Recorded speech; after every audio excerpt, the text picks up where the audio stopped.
এতটা লেজি হলে জানুয়ারির ব্লগ জুনে শেয়ার করা যায় বলুন তো? ফোনের স্টোরেজটা যখন কয়েকদিন থেকে গন্ডগোল করছে ফুল হয়ে যাওয়ার কারণে, সেই জন্য ভাবলাম কিছু ভিডিওটা আমাকে ডিলিট করে দিতেই হবে। তো দেখলাম এগুলো না আপনাদের সাথে এডিট করে আর শেয়ার করাই হয়নি।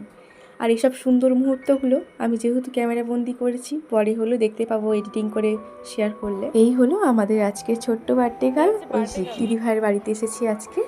যাই হোক, আগের দিন রাত্রিবেলা আমরা সব ওই বেলুনগুলো রেডি করে রাখছিলাম, যাতে একটু পরের দিন সকালবেলা সুবিধা। এমনিতেও তো সকালবেলা অনেকই কাজ থাকবে, সেই জন্য এগুলো আগে থেকে একটু রেডি করে রাখা হচ্ছে।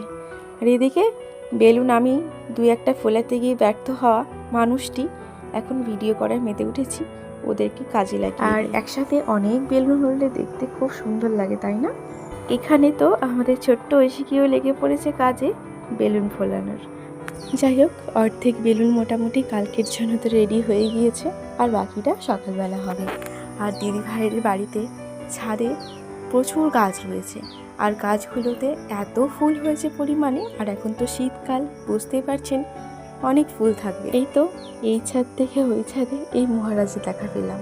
আর আমার তো এদের ভীষণই ভালো লাগে। স্পেশালি এখানে আমাদের আর্যবাবু আর ওই